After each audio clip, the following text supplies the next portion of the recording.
Since heavier weather's about to set in, I took a break from building frame to borrow my mother-in-law's backhoe on her Kubota and get the trench dug.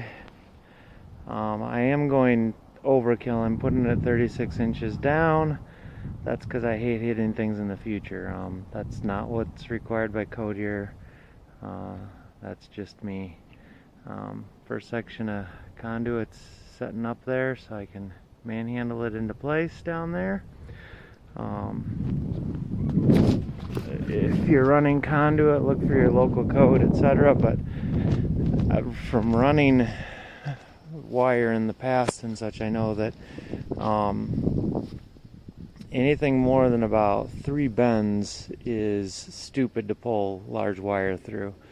So where this exits the garage, I have a pull box.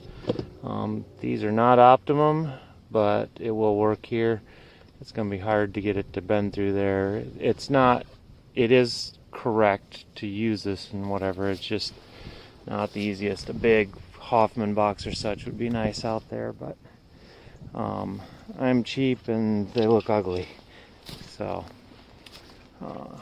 anyways, I'm gonna run it out here. I've got it running to the second frame near the middle so that my wire lengths on the solar are all as short as possible.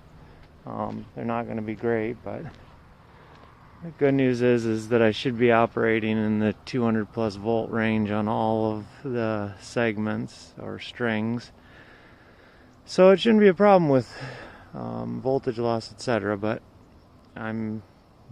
that's going to be my smallest wire. The wire that I'm running through the conduit, that's going to be the AC wire, will be 4 gauge.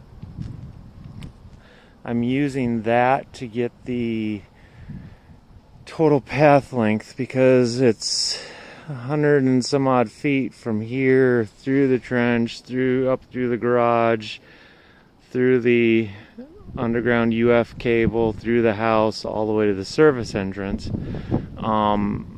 I'm trying to keep the path loss down to below 1%. So I only have 6 gauge going from the house to the garage. If I used 6 gauge coming out here, I'd have a 1.17% loss. If I use 4 gauge, it's like 0.94%, so just under the 1% boundary. That's not a hard and fast rule or anything, or I doubt even a requirement, but I know that I'd rather A, not lose the power over the next 20, 30, 50 years, whatever, and B, if there's ever a discussion with AEP over my voltage levels and such, I would rather not be arguing over that when I know I have a huge path loss. I'd rather the inverter be within 1%. So that shouldn't be an issue. The inverters are supposed to self-regulate that, etc. But yeah. Anyways, as you can see, we got a pretty heavy wind today. This is not heavy. It's about gusts to 20, and the panels are not moving. I will say I have figured out that there is too much of motion this way. I do definitely have to put cross bracing on the 2 ends to stop that, because if you get it started going, it just sits there and vacillates back and forth. Now, not a huge amount, it's an inch or 2, but it's enough that it's disconcerting, I'll put it that way. But here's what the frame looks like. I don't know if I showed that before when it's ready for the solar panels to go on. Yeah.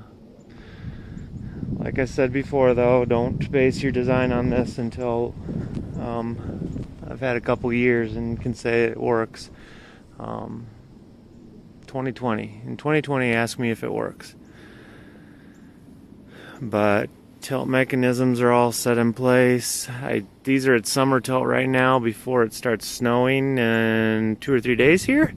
I need to get them down to their winter position. I'm not worried about the sun because as you can see, the panels are not hooked up yet. Their cables are still just coiled up there. But I am worried about snow weight, especially with lake effect snow the first of the season. I'm really leery of getting 9 inches of snow or such, especially that heavy, nasty, sloppy stuff up on the top of these panels and it not shedding them off.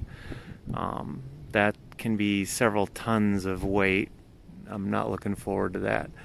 If I have these tilted down, if it gets anywhere near that, it just sheds it off, unless it's an ice storm, but those are actually really rare around here. We tend to get one or the other, not both.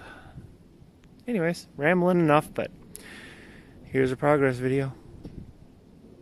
Just a little bit of an update video. Last night we had heavy winds. You can still hear some of it in the background. But we had heavy winds, 20 to 30 normal and gusting up to 45 plus. And the panels are still standing, which is,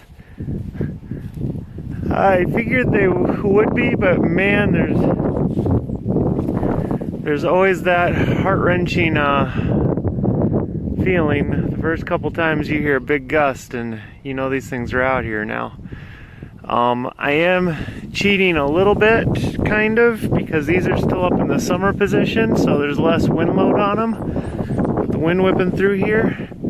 And like I said in my other video, I'll need to change these down to winter position so that they shed the snow load, but in reality, when they're down in winter position, they're actually the triangulation there is actually slightly better, so they probably will actually deal with wind a little bit better load wise, even though they're going to be exposed more. So this, though, it lasted, and that was a wonderful feeling. I have not gotten any further on the conduit. I glued my first chunks together and whatever, and I need to get a couple more pieces, or I need one more piece of PVC or of conduit, and I need a sweep 45 and a sweep 90, or I may just bend the 45, heat that thing up with a heat gun and go for it, but we'll see.